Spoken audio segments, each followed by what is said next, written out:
It's me Syed Mohammad Hassanada from mathemath.com. Let's start with question number 1 and third part of exercise number 7.3. The statement of this question is actually we have to solve this inequality. जब किसी भी inequality के solution की बात होती है तो इसका मतलब ये होता है कि इसके अंदर जितने वेरिएबल्स हैं उन वेरिएबल्स की वैल्यूज को फाइंड आउट करना है। जैसे कि यहाँ पे वेरिएबल x है तो x की वैल्यू को एक्चुअली हमने फाइंड आउट करना है। तो अब हम सबसे पहले तो यहाँ पे इस तरह से करते हैं कि यहाँ पे जो x वाले हैं उन्हें एक साइड पे कर लेते हैं और जो कांस्टेंट है उन्हें दूसरी साइड पे ले जाते हैं। जैसे कि यहाँ पे हमारे पास -1/2x है, यहाँ पे ये 1/4x है। देखें ये इनइक्वालिटी की इस साइड पर है, इसका साइन प्लस में है। ये जिस वक्त इनइक्वालिटी के दूसरी साइड पर आएगा तो इसका साइन माइनस हो जाएगा, क्योंकि यहाँ ये प्लस था, यहाँ आके ये माइनस हो जाएगा।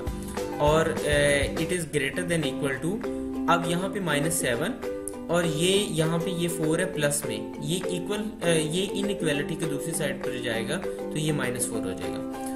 नेक्स्ट स्टेप में हम यहाँ पे इसका एलसीएम ले लेते हैं। एलसीएम इसका 4 आ गया। अब नेक्स्ट हम होगा कुछ इस तरह से कि यहाँ पे हम 4 को ऊपर रखेंगे, 2 पर डिवाइड करेंगे, यानी इस डिनोमिनेटर पर डिवाइड करेंगे तो आंसर आएगा 2। अब इस -x से मल्टीप्लाई होगा तो ये -2x हो जाएगा। उसके बाद 4 को ऊपर रखेंगे, 4 पर डिवाइड करेंगे, आंसर 1 आया। 1 को इस यानी 1x से मल्टीप्लाई करेंगे तो इसका आंसर x ही आ जाएगा। And the whole stuff is greater than equal to -11। इसके बाद यहाँ पे ये देखें, ये -2x और -x -3x/4 is greater than equal to -11। Minus के साथ कैंसिल आउट हो गया, बाकी हमारे पास यहाँ पे आया 3x/4 इज ग्रेटर देन 11। अब हम इस तरह से करते हैं कि यहाँ पे ये जो 4 यहाँ डिवाइड हो रहा है, इसको इनइक्वालिटी के जब ये इस साइड पर आएगा तो 4 आके 11 के साथ मल्टीप्लाई हो जाएगा। तो 3x is greater than equal to 11 multiplied by 4, 3x is greater than equal to 44। और यहाँ पे क्योंकि हमने x की वैल्यू को फाइंड आउट करना है, x यहाँ वेरिएबल है तो यहाँ पे 3 और x मल्टीप्लाई हो रहे हैं, तो यहाँ पे 3 इनइक्वालिटी के दूसरी साइड पर आएगा तो डिवाइड हो जाएगा।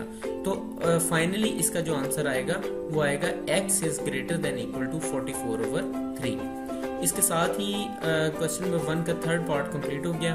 अगर आपको इसमें कोई कंफ्यूजन है तो आप हमसे कांटेक्ट करें। हमारा यूट्यूब का चैनल मैथ के नाम के साथ अवेलेबल है, आप उसे सब्सक्राइब करें ताकि हमारी लेटेस्ट वीडियोस और अपडेट्स आपको मिलती रहें। Thanks for watching mathemath.com।